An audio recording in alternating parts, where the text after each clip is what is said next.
킥보드는 바퀴가 얼마네요? 바퀴가 한 요만하죠? 아시죠, 여러분? 자, 이 킥보드를 타고 애들이 동네에 그 뭐 조그만 길 같은 거, 이렇게 아파트 단지 이런 데를 이제 타고 다닙니다.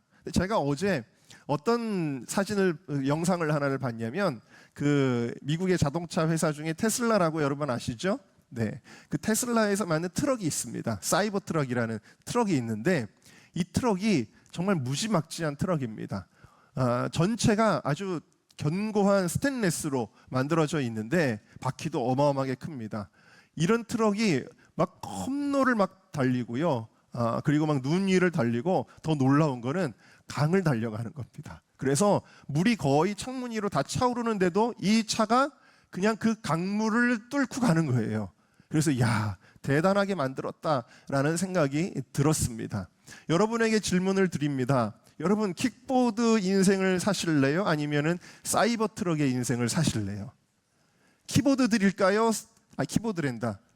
킥보드. 여러분, 누가 킥보드 가질래? 사이버 트럭 가질래? 하고 이렇게 건의하게 된다면 여러분들은 저 킥보드 주세요 이러실 거예요? 아니면 사이버 트럭 주세요 이럴 거예요?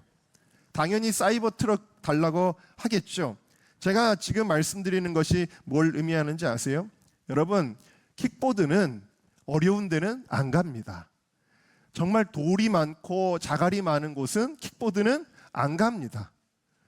진흙이 있고 막 구덩이가 있고 이런 데는 킥보드는 안 갑니다. 아니, 못 가죠. 네, 그런 데는 가지 않습니다. 그런데 사이버 트럭은 어떨까요? 어디든지 쉽게 갈 수 있습니다. 두려워하지 않는다라는 거예요. 사람들 중에도 힘든 일은 아무것도 안 하려는 사람이 있습니다. 하기 싫은 일은 안 하려는 사람이 있습니다.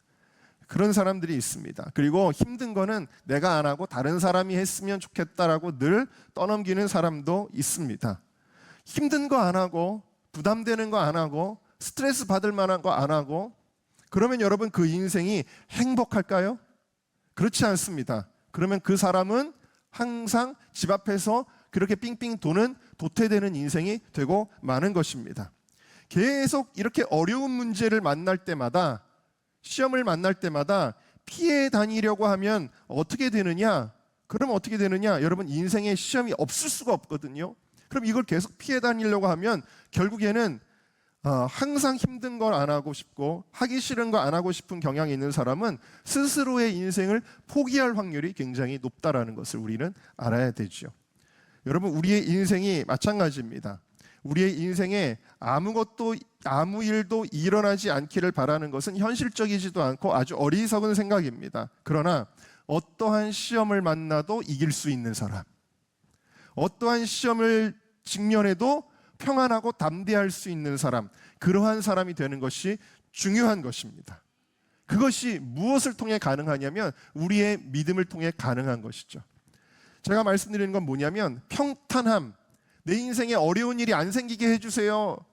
하나님, 내 인생에는 절대 시험도 없게 해주세요.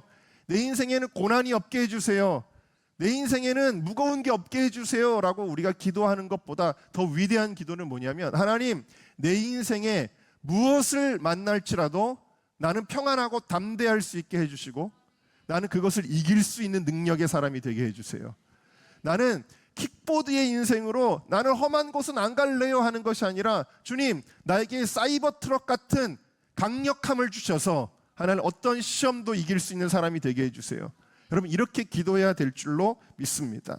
사도 바울의 인생은요, 하나님이 그를 선택하시고 부르시고 축복하셨음에도 그의 인생은 정말 고난이 많았습니다. 시험이 많았습니다. 고린도후서 11장에 그가 자기가 얼마나 고생했는지를 고백하고 있는데, 막 매를 맞기도 하죠. 수없이. 또 배가 깨져가지고 바다에서 죽을 뻔한 적도 여러 번 있었고, 또 위험한 테러리스트들에 의해서 목숨을 잃을 뻔한 적도 있었고, 너무 배고파서 굶어 죽을 뻔한 적도 있었고, 추워서 얼어 죽을 뻔한 적도 있었고, 물을 마시지 못해서 목마른 적도 있었고, 그는 너무너무 고생을 많이 했고, 특별히 그것보다 더 힘들고 어려웠던 것은 교회를 생각할 때마다 항상 마음이 고통스럽고 힘들 때가 많았다라고 그는 고백하고 있습니다. 그런데 그는 어떻게 이 험한 시험들을 다 이겨낼 수 있었을까요? 그것은 하나님이 함께 하신다라는 믿음으로 가능했습니다.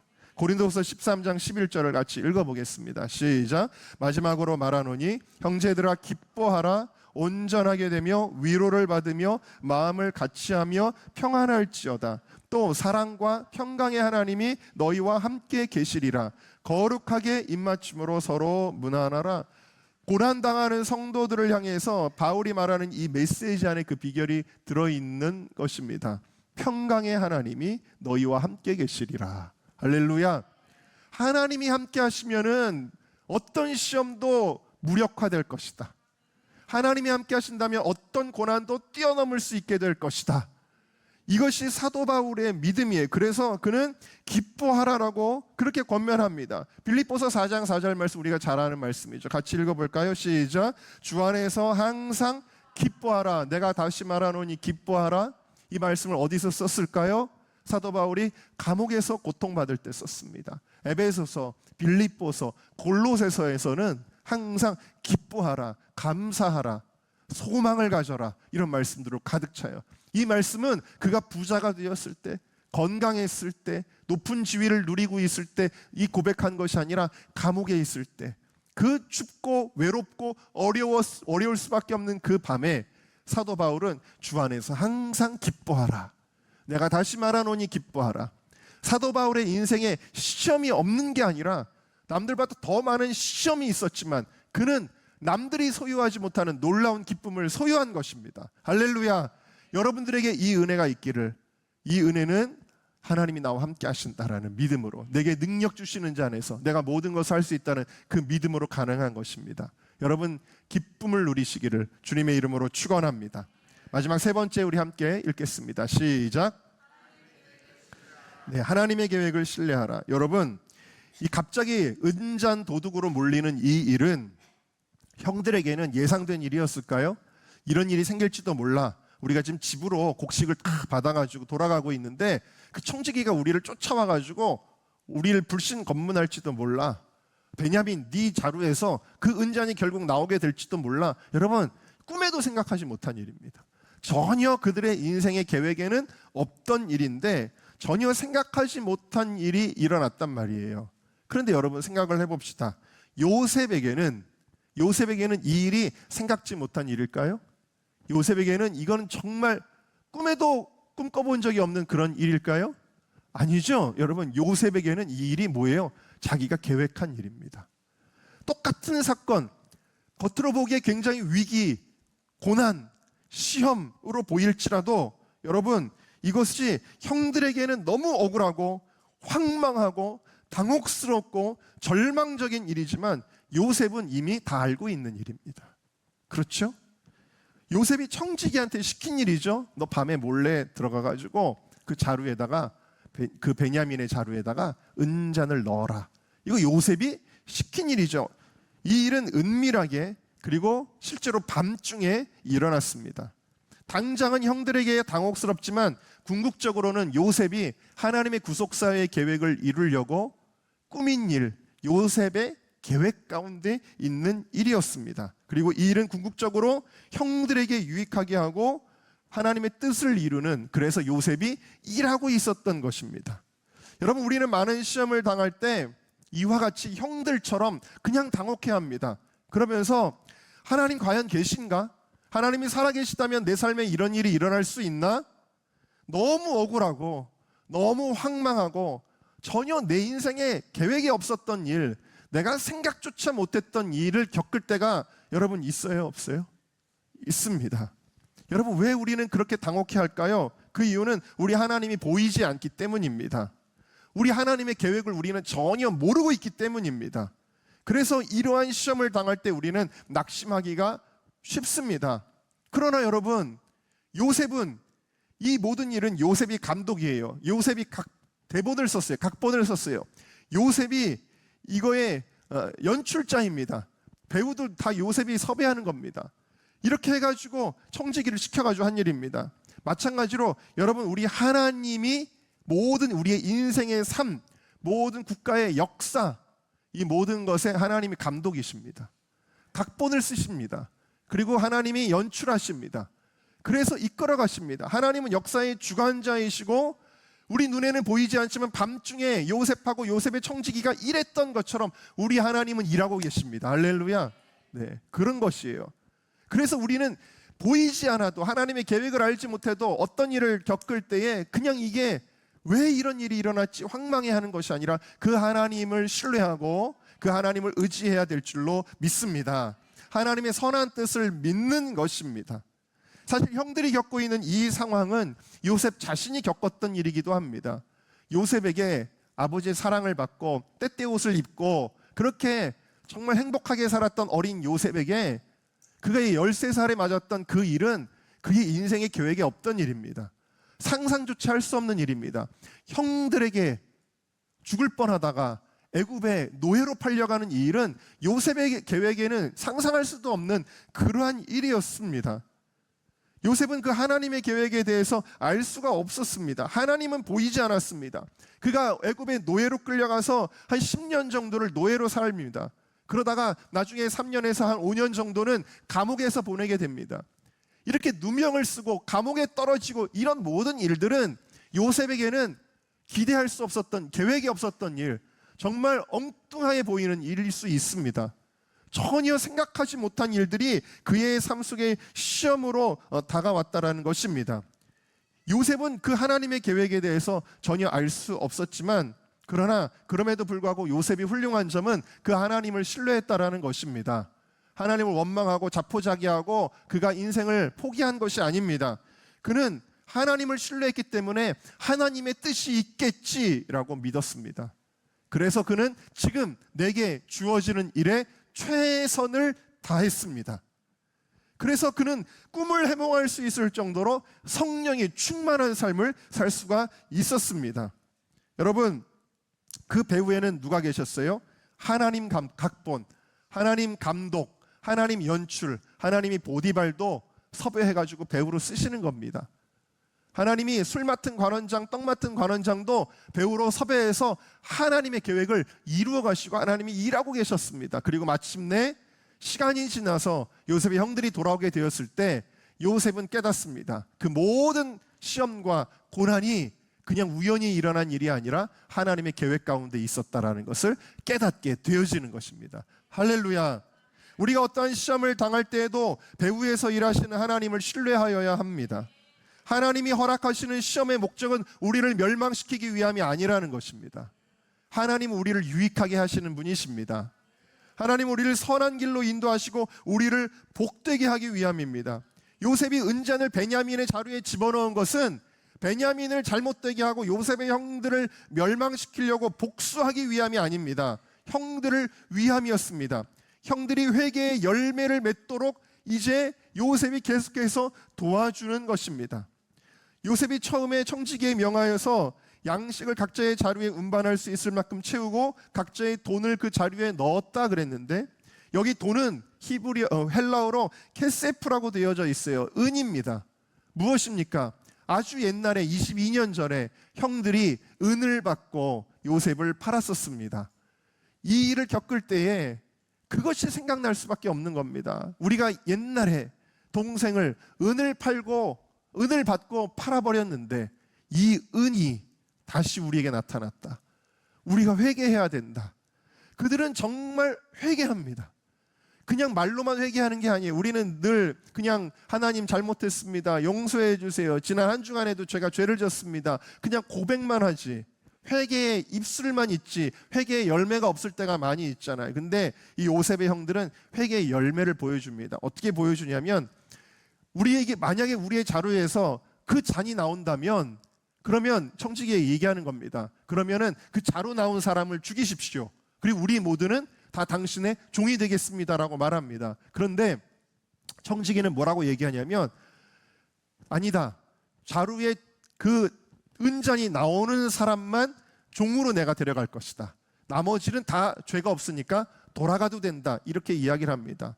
그리고 뒤에 나오면 이제 베냐민에게 자루에서 그 잔이 나오는데, 이들이 회개의 열매를 맺지 않는다면 아이고 우리는 살았다고 돌아갈 것입니다. 근데 그들은 그렇게 하지 않습니다. 예전에 그들의 죄는 뭐예요? 동생을 사랑하지 않은 죄, 동생을 돌아보지 않은 죄가 있었는데 이제는 동생 베냐민을 사랑합니다. 아니다, 우리 같이 갑니다. 그래서 오늘 말씀의 끝절이 뭐라고 결론을 내고 있어요? 그들이 옷을 찢는다는 건 회개입니다. 옷을 찢고 회개하며 베냐민만 잡혀서 가면 되는데 우리가 베냐민만 보낼 수 없습니다. 우리 다 같이 돌아가겠습니다. 그래서 이 요셉의 형들이 몽땅 다 같이 요셉에게로 갑니다. 회개한 겁니다. 변화된 것입니다. 그들에게 이건 시험이고 이거는 황망한 일이지만 사실은 요셉은 뭘 계획한 거예요? 이들이 온전한 회개의 열매를 맺음으로써 구속사의 한 사람이 되게, 그래서 축복받게 요셉이 그 일을 다 이루어가고 있었다는 것을 우리가 알 수가 있습니다. 여러분, 우리가 억울한 일을 당할 때, 여러분 억울한 일 당해보셨나요?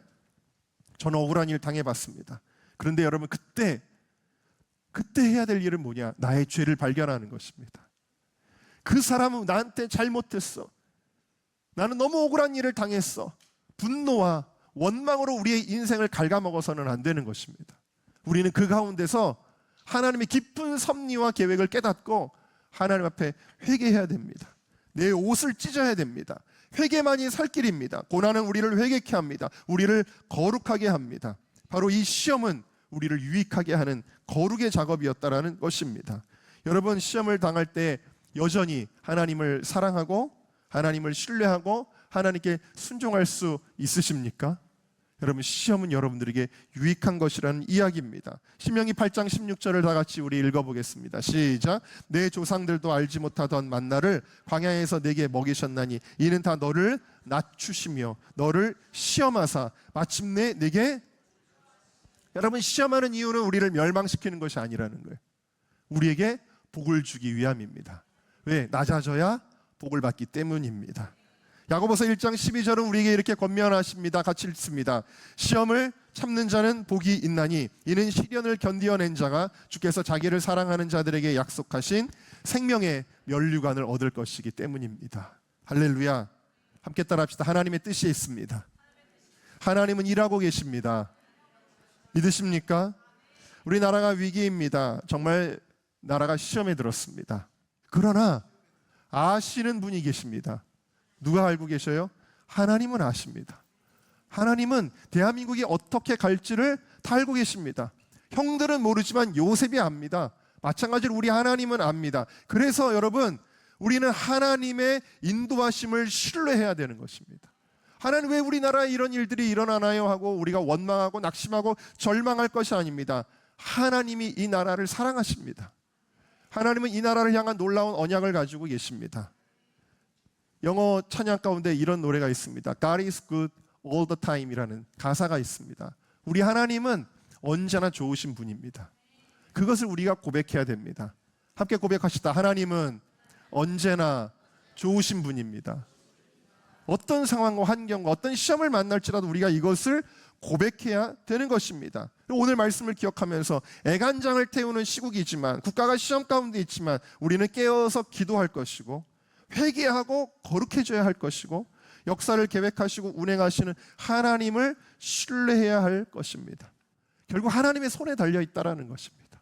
우리가 서고 앉는 거, 일어나고 눕는 거, 성공하는 거, 망하는 거, 흥하는 거, 떨어지는 거, 이 모든 것이 하나님의 손에 있다라는 것입니다. 여러분, 이 뉴스를 대하면서 이 대한민국의 첫 번째 대통령의 이야기가 생각나지 않을 수 없었습니다. 이승만 대통령은 1900년에 반역죄로 선고를 받고 사형 판결을 받았습니다. 그리고 어디 들어갔냐면 아주 한 평밖에 안 되는 독방에 갇히게 됩니다. 목에 칼이 이렇게 둘려져 있는 착고와 이 형틀에 그가 꼼짝도 못하고 그렇게 있게 됩니다. 그의 인생은 끝이 난 거나 다름없습니다. 그런데 그가 거기서 성경을 읽게 됩니다. 스스로 성경을 읽지 못해서 성경을 넣어줬는데, 그때까지만 해도 이승만 대통령은, 그땐 대통령이 아니죠, 청년은 안티크리스찬이었습니다. 기독교를 싫어했습니다. 그런데 할 것이 없는 그 상황 가운데서, 그래서 옆에 있는 다른 죄수나 간수에게 부탁해서 성경을 누가 한 장을 넘겨주면 한 장 넘겨주고 계속 보는 겁니다. 다음 장 안 넘겨주면 다음 장 못 보고 계속 그것만 봅니다. 그렇게 성경을 읽었습니다. 그 감옥에서. 놀라운 것은 그가 그 구치소에서, 감옥에서, 한성 감옥이죠. 한성 감옥에서 하나님을 만난 것입니다. 하나님을 만나서 그의 마음속에 어떤, 나중에 책으로 써냈는데 그가 무슨 생각을 갖게 되냐면 기독교 입국론을 갖게 됩니다. 대한민국이 사는 길은 이 나라가 기독교 국가가 되는 것이다. 이 나라는 하나님께 쓰임받아야 되는 나라다. 여러분, 이 대한민국의 역사가 태동될 때에 하나님은 그 감옥에서 그 절망의 상황 가운데서 성경을 읽게 하시고 하나님을 만나게 하셨지요. 그 후에 놀라운 일이 벌어지는데 1904년에 러일 전쟁이 발발합니다. 그때 대한민국 대한제국의 정부가 국제 정세를 고려해서 5년 만에 이 이승만 청년을 풀어주게 됩니다. 그리고 그가 독립운동하고 외국에 가서 외교활동을 하고 마침내 우리나라가 독립된 해방된 이후에 우리나라의 첫 번째 대통령으로 자유민주주의를 기초로 대한민국이라는 나라를 세우게 되고 오늘날까지 이에 이르게 되었습니다. 여러분, 감옥에 간 것도 하나님의 계획 가운데 있다라는 것입니다. 우리 인생에 시험이 끊이지 않고 찾아올 수 있습니다. 그러나 시험이 오는 것은 문제가 아니라 낭망하고 패배하는 것이 문제입니다. 두려워하고 낙심하는 것이 문제입니다. 시험이 찾아오는 것은 어떻게 보면 자연스러운 일이라는 것입니다. 그리스도의 사람들은 시험이 와도 하나님을 의지함으로 하나 넘어가고 또 하나 넘어가고 또 하나 넘어가고 그렇게 승리하며 살면 되는 것입니다. 여러분, 승리하십시오. 88 올림픽 때 탁구로 금메달을 땄던 여러분 양영자 선수라는 분을 알고 계십니까? 초등학교 3학년 때부터 탁구를 했다고 합니다. 그런데 아주 어렸을 때부터 팔꿈치에 테니스 엘보라고 하는 이 팔꿈치에 문제가 왔습니다. 그래가지고 팔꿈치가 너무 아픕니다. 6년 동안 시합을 할 때마다 진통제를 주사를 맞았다고 합니다. 그 나중에 이 주사도 잘 들지를 않았다고 합니다. 늘 어떻게 훈련을 했냐면 이번이 마지막이다.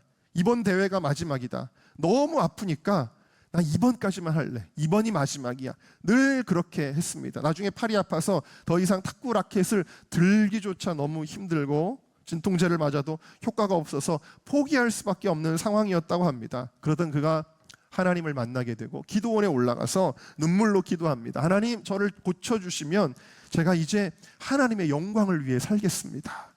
이 팔의 통증을 고쳐주옵소서. 근데 놀랍게도 하나님께서 이 양영자 선수의 기도를 들으시고 팔꿈치를 깨끗하게 낫게 해주셨습니다. 그래서 그는 간증합니다. 이제는 탁구가 나의 영광이 아니라 하나님의 영광을 위해서 사용되어지게 하여 주시옵소서. 나의 명예가 아니라 하나님의 영광을 드러내게 하여 주시옵소서. 그리고 선수촌에 가서 훈련하는데 또 시험이 찾아옵니다. 간염에 걸렸습니다. 이 병에 걸려가지고 선수촌에서 퇴촌을 당하게 됩니다. 또다시 시험을 당한 이 양영자 선수가 하나님 앞에 눈물로 엎드려 기도합니다. 하나님, 제가 하나님의 영광을 위해 살기로 했는데 선수촌에서 쫓겨난 것은 내가 하나님과 함께 쫓겨난 거나 마찬가지니 빨리 고쳐주셔서 내가 다시 시합에 나갈 수 있게 하여 주옵소서. 간절히 기도하는데 아주 중하게 들었던 그 간염을 하나님이 또 깨끗하게 치료해 주셨습니다. 그래서 이제 이 양영자 선수가 86 아시안 게임에서 우승을 하고 88 올림픽에서 금메달을 따며 하나님께서 하셨습니다를 고백하고 영광을 올리게 되죠. 그가 인터뷰에서 이렇게 고백했습니다. 이 금메달은 내 금메달이 아니라 하나님의 영광의 금메달입니다. 예수님이 나의 소망이요, 예수님이 나의 힘이시요, 예수님이 나의 기쁨이요, 예수님이 나의 능력입니다. 인간적인 마음으로는 이런 일이 없었으면 좋겠지만 우리의 인생은 마치 여행을 하듯이 산을 하나 넘어가고 또 넘어갑니다. 그때마다 우리는 낭망하고 좌절하고 자빠지기가 일쑤입니다. 그러나 오늘 주님은 말씀하십니다. 내가 너의 손을 붙잡아 줄게. 내가 너와 함께 해줄게. 너가 알지 못하는, 너는 내게 부르짖으라. 내가 너가 알지 못하는 크고 비밀한 일을 보이리라. 이 시험은 너를 멸망시키는 것이 아니야. 너를 유익하게 하는 거야. 너를 복된 길로 인도하는 거야. 여러분, 이 믿음으로 모든 시험을 이기고 승리하는 우리 사랑하는 은정교회 모든 성도님들이 되시기를 주님의 이름으로 축원합니다.